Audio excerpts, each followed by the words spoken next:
بسم الله الرحمن الرحيم الحمد لله رب العالمين ثم الصلاة والسلام على أشرف المرسلين والحمد لله ولا إله إلا الله محمد رسول ما بعد ولا المقعي هو محمد أحمد غرسمة أبينا ناستي سنة وقار هي ويلكم وحليها محمد أحمد باليراها إن ويلكن الدعديس هو شان سنة وحد شيء لو كن يطبن شان إلى 20 أكتوبر لو كن يطبن بود شيء تاريخنا هذا واحد مريزة لو كن شان يطبن بشي أبريل 17 keedii intaas hadii aan kaga baxo taariikhdiisa wiilkani xanuunka anagu waxaanu dareenay markii uu jiray 6 bilood waxaanu dareenay xanuun inuu ku soo siyaaday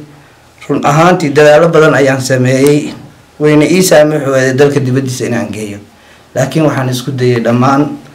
inta ay awoodayay tabartayda go'aaniga oo aan iska dan yar xamaali ah ayaan haddana waxaan sameeyay dadaal dheeraad ah weli suurtagali weeyday intii aan u geeyayna dadaal kastaan sameeyay waan uga awoodi waa inaan caafimaad uga helo ama bacdo intaas hadii aan dalka kala kulmay run ahaantii waxaan jeclaystay xiriir dibadda ah si aan wiilkaasi bal xaaladiisa hadii dibadda wax laga qaban karo ama sida ay dhaqaatiir caan ay sheegeen sida uu sheegay Maxamed Jaamac Salaad Takar dhakhtarka neerfaha gaalka ay fariista wuxuu igu yiri awalan dhibaatadu waxay ka taagan tahay wiilka yarka damage ayaa wuxuu ku soo gaaray uurku jirti nabarka way halka ka muuqda kadib nasista halka caruurta waxa loogu talagalay 18 bilood markuu uu da'diisu yahay inay xidho oo laf noqoto nasiib dar laakiin isaga 6 bilood markii jiraba isbiinaata noqotay madaxii baa wuxuu kofarkii kori waayay kadibna maskaxdii ayaa halka ku joogsatay damage-ka aadka ugu badan uu qabo waa inta kadib inta markii ay shaqeyn way wax suurta gashay xubnihiisii oo dhan inay shaqeyn waayaan wagi waa aragtaan sidaas weeye diil istaajiye sidaas ayuu xaaladiisu tahay aad ku arkaysaan sidaas ay xaaladiisu tahay fadhi hadii la yiraahdo sidaas ayuu noqonayaa oo wax fadhiya ma leh hadal ma jiro cabashadiisu waa badan tahay wax uu cuno 2012 baa ugu dambeysay dasa caana booro Ankara ayuu ku nool yahay nolol intaas oo ah hurdadiisa iyo noloshiisa kala hadaan kaaga sheekeeyo caafimaadkiisu caafimaad marna ma caafimaad uu ku dago oo ku nasto ma jiro 24 saacadood been hadaan sheegin wax laga yaabaa 8 saacadood inuu seexdo inta kalena uu ooyayo wiilka yar ma hadlo ma fariisto ma socdo ma istaago ma hadaaqo waxa kaliya afkiisa ka soo baxda waa oohin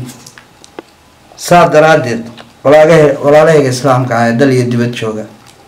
dadka muxsiniinta mutadawiciinta dhalinyarada waxgaradka indhergaradka siyaasiyiinta maamulada dhamaantood waxaan ka codsanayaa anigoo aan dhalinyaro tabar iyo awood iyo dhaqaale midna aan u intii aan awoodi karayna u sameeyay xanuunkii wiilka hayay wuu igu soo tirabatay waana awoodi waay reerkuna dad badan weeye nolosha aan ku shaqeeyana waa nolol aad u yar saadaradeed walaalahayga islaamka culum caam wax kasta kuwa jaaliyadaha dibadda jooga qof allaaliyo qofkii islaam waxaan ka codsanayaa wiilkaas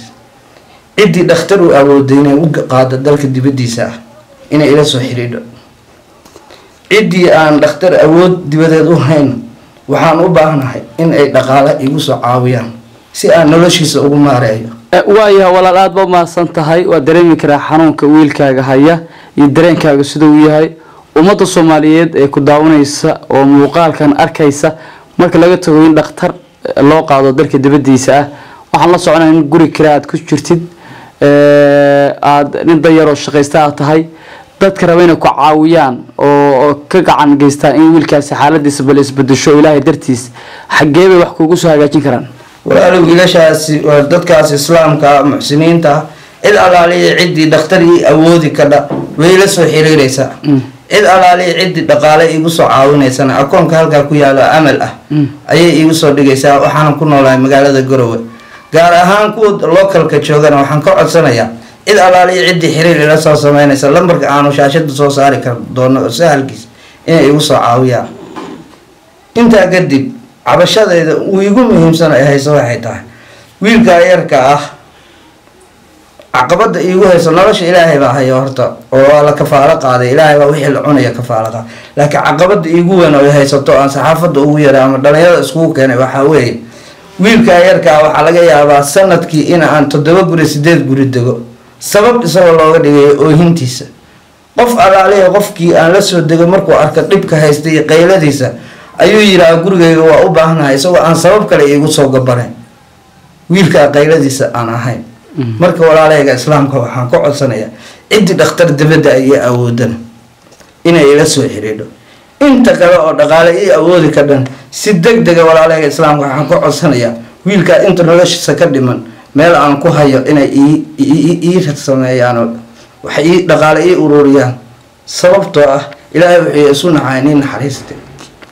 waxa ay niin sheegaya waa wax dhab ah wax khiyaaliya maaha